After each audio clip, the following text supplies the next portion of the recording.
Bharatiya Janata party के अध्यक्ष JP Nadda ने डॉक्टर श्यामा प्रसाद मुखर्जी की पुण्यतिथि पर उन्हें याद करते हुए कहा कि वे बहुआयामी प्रतिभा के मालिक थे। भाजपा मुख्यालय में मुखर्जी की प्रतिमा पर पुष्पांजलि अर्पित करने के बाद नड्डा ने कहा कि आज भाजपा के लाखों कार्यकर्ता डॉक्टर श्यामा प्रसाद मुखर्जी जी को उनके बलिदान दिवस पर देश भर में भावभीनी श्रद्धांजलि दे रहे हैं। मैं अपनी और सभी कार्यकर्ताओं की तरफ से उनको श्रद्धांजलि अर्पित करता हूं। उन्होंने कहा कि डॉक्टर श्यामा प्रसाद मुखर्जी को काल ने 1953 में आज ही के दिन हमसे छीन लिया था। आज के दिन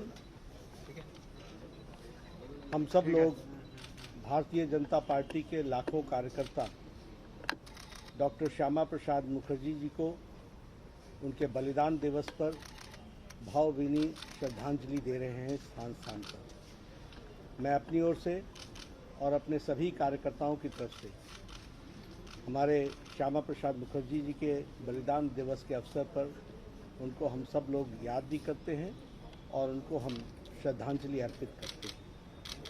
हम सब जानते हैं कि भारत के महान राष्ट्रभक्त, शिक्षाविद, सांस्कृतिक राष्ट्रवाद के उद्योतक ऐसे हमारे डॉक्टर श्यामा प्रसाद मुखर्जी को काल ने 1953 में आज ही के दिन हमसे छीन लिया था।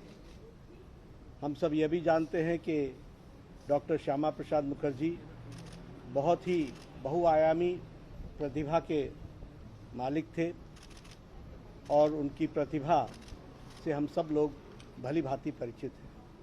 एक राष्ट्रभक्त, शिक्षाविद, 1901 को उनका जन्म हुआ और 33 वर्ष की उम्र में वह कलकत्ता विश्वविद्यालय के वाइस चांसलर बन गए। बहुत ही अल्प आयु में वो वाइस चांसलर बने। उनकी विद्वता का ये सबसे बड़ा परिचय है और बहुत जल्द वाइस चांसलरशिप पूरी करने के पश्चात वह बंगाल के यूनाइटेड बंगाल के विधानसभा के सदस्य भी बने। बाद में उन्होंने विचार को ध्यान में रखते हुए विधानसभा से त्यागपत्र देकर फिर से इंडिपेंडेंट चुनाव लड़ा और वह बंगाल के वित्त मंत्री भी रहे। उन्होंने बंगाल में आज जो ये बंगाल है इसके स्वरूप में उस समय ये पूरा बंगाल पाकिस्तान में जाने की स्थिति में आ रहा था, उसको उन्होंने बचाने का काम किया और आज जो हम पश्चिम बंगाल देखते हैं यह उनकी ही देन है जिस कारण से हमें वह बंगाल मिल सका। वह नेहरू कैबिनेट के मंत्री भी रहे, प्रथम नेहरू के कैबिनेट के मंत्री रहे। विचारों के कारण उन्होंने नेहरू जी के कैबिनेट से इस्तीफा दिया। एक इंडस्ट्री मिनिस्टर के रूप में उन्होंने बहुत अच्छा काम किया और औद्योगिक नीति की एक तरीके से नींव रखी। लेकिन हम सब जानते हैं कि विचार के कारण पद को छोड़ते हुए उन्होंने जनसंघ की स्थापना की और उस समय नेहरू की जो तुष्टीकरण की नीति थी उससे वह दुखी होकर के उन्होंने भारतीय जनसंघ को स्थापित करते हुए देश को मजबूत और अखंड रखने के लिए अपनी लड़ाई लड़ी। हम यह भी जानते हैं कि उन्होंने एक देश में दो निशान, दो विधान, दो प्रधान नहीं चलेंगे इस नारे को पूरा करते हुए जम्मू कश्मीर में धारा 370 जो एक विशेष स्टेटस जम्मू कश्मीर को देता था, जिसका अपना भारत के साथ अपना संविधान भी था और झंडा भी था, उसके विरोध में उन्होंने एक आंदोलन शुरू किया। 11 मई 1953 को वह इस बात को लेकर के बिना परमिट लिए उन्होंने जम्मू कश्मीर के बॉर्डर को एंटर करने का प्रयास किया। वो अरेस्ट हुए, उन्होंने सत्याग्रह किया और वह आंदोलन 11 मई को उनको अरेस्ट कर लिया गया और श्रीनगर के जेल में रखा गया।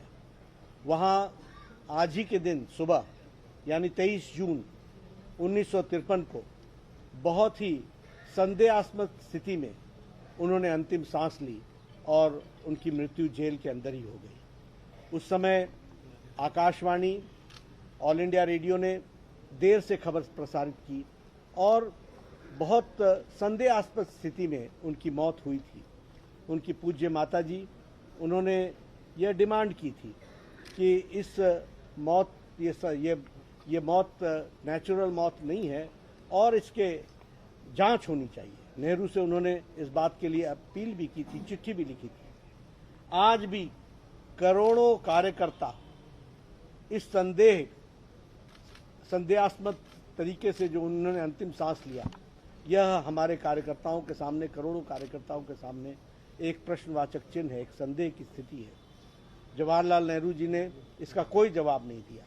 यह अपने आप में बहुत से राज छुपाता है, लेकिन हमें इस बात का संतोष है कि आदरणीय प्रधानमंत्री जी के नेतृत्व में हमारे अमित भाई शाह जी के, गृह मंत्री जी के रणनीति ने धारा 370 को धाराशाही किया और आज जम्मू कश्मीर भारत का अभिन्न अंग बनकर धारा 370 समाप्त करके, स्पेशल स्टेटस समाप्त करके वह भारत का अभिन्न अंग बना है। और जिस बात के लिए श्यामा प्रसाद मुखर्जी जी ने अपना बलिदान दिया था, उसको हमारी सरकार ने, प्रधानमंत्री जी की इच्छा शक्ति ने और उनकी दृढ़ संकल्प ने उसको पूरा किया है। जिस बात के लिए जनसंघ और भारतीय जनता पार्टी जो हमेशा इस बात के लिए तत्पर रही है कि हम भारत के राष्ट्र को मजबूती प्रदान करने के लिए पूरी ताकत लगाएंगे। 22 वर्षों से प्रकाशित मदर इंडिया पत्रिका पढ़ते रहें देश दुनिया की खबरों के लिए।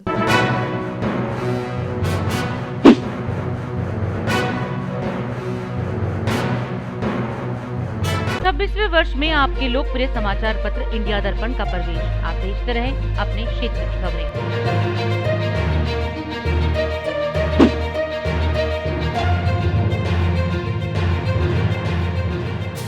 और अधिक खबरों के लिए आप हमारे YouTube चैनल दैनिक इंडिया दर्पण को अभी सब्सक्राइब करें और नोटिफिकेशन के लिए बेल आइकन को प्रेस करना ना भूलें।